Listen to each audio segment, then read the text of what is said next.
एकादशी का व्रत बहुत शुभ माना जाता है, जो पौष महीने के कृष्ण पक्ष में पड़ता है।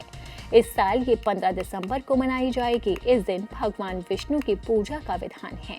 हिंदू पंचांग के अनुसार पौष महीने के कृष्ण पक्ष की एकादशी की तिथि 14 दिसंबर को रात 8:46 पर शुरू होगी। वहीं इसका समापन 15 दिसंबर को रात 10:09 पर होगा। ऐसे में पंचांग को देखते हुए 15 दिसंबर को सफला एकादशी का व्रत रखा जाएगा।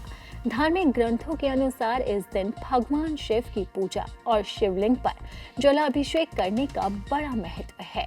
ऐसा माना जाता है कि एकादशी पर भगवान विष्णु के साथ साथ उनके आराध्य है भगवान शिव की पूजा का भी बड़ा महत्व है। ऐसे में जानते हैं कि शिव जी की पूजा कैसे करनी चाहिए और शिवलिंग पर क्या चढ़ाना चाहिए।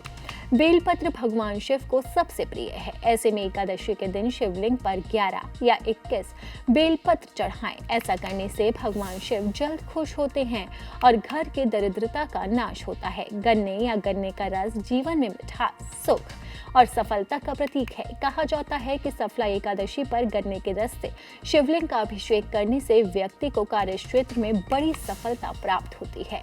ऐसे में शिवलिंग पर धीरे धीरे गन्ने का रस चढ़ाएं और मन में सफलता की कामना करें। शिवलिंग पर सफेद चंदन लगाने से मन शांत होता है और क्रोध दूर होता है। साथ ही घर में सुख शांति बनी रहती है।